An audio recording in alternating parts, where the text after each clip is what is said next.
Lately ko lang po kasi na-realize na, di ba po ang Shaom is may 3K, kaunlaran, kagalingan at kabaguhan. Amen. Yung kagalingan po is, lately ko lang na-realize na yung pala yung una kong na-receive ng miracle. Amen. Amen. Sabi po, pag nagtitestify ako, ang una kong naisip na kagalingan is about yung kay Tikya. Hindi ko naisip na sa akin din po pala nangyari sa buhay ng anak ko. Amen. Ang kagalingan po is hindi po through physical lang sa katawan, kundi ang kagalingan po is nanggagaling din po sa spiritual at saka sa emotional. Amen. Which is yun po yung unang natanggap kong miracle at pangalawa po yung sa anak ko. Yung general curses na naranasan ng anak ko na hindi po namin sinasadya na kami po pala mismo ang nagbigay ng curse sa anak ko. Kasi nitong week po kasi, di ba, nagpo-post pa ako nung nung dibo niya. Tapos, lately ko lang na-realize na, kasi yung anak ko, every time na mag-birthday siya, nagkakasakit talaga siya kasi nga, ginawa namin siyang panata. Kumbaga, nung 17 years old pa ako, nag-asawa ko, tapos nabuntis ako, tapos nakunan ako that time. Tapos after ko pong makunan, 3 years ako hindi nagbuntis. So, may isang church po doon sa amin, sa lugar namin na puntahan po siya. So, pumunta po kami ng dati kong asawa doon.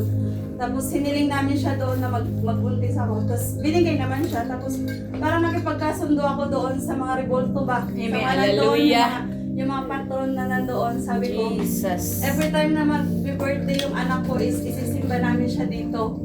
So yung po yung pala yung naging curse sa anak ko na which is ako yung Jesus. nagbigay. Hallelujah. Praise the Lord. Praise the Lord, Jesus' name. So, every time po talaga walang palya yung simula ng baby siya. Every time na hindi namin siya masisimba doon or before mag-birthday siya, nagkakasakit talaga siya. Kaya yun yung sign na kailangan namin siyang isimba doon before siya mag-birthday kasi nandun talaga yung first na nagkakasakit talaga siya. So, nung first time na dumating sila dati dito sa Dubai, sabi ko kay Pastora, inopen ko yun sa kanya, sabi ko sa kanya na may ganun yung anak ko. So sabi ni Pastora, once na hinawakan ka ni Daddy, diniliverance ka, isipin mo kung ano yung dinidesire ng puso mo, sabi niya. At yung po yung nasa isip ko, yung maputol ko yung Hallelujah. first na anak ko. Tapos, Praise the glory to Lord. Jesus, lately ko lang na-realize na sabi ko, alam, nag-birthday yung anak ko, nagdibo, sabi ko, hindi siya nagkasakit. Praise Lord. the Lord.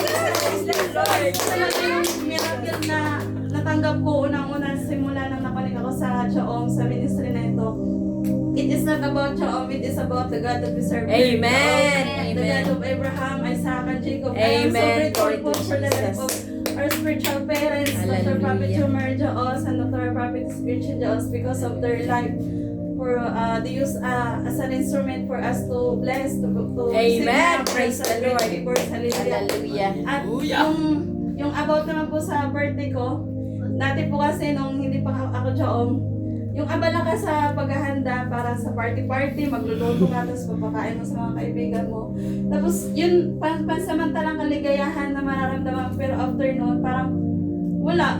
Kaya hindi mo na siya, minsan may issue pa kasi Cool. Hallelujah. Hallelujah. Hallelujah. Ayun po, it's my birthday.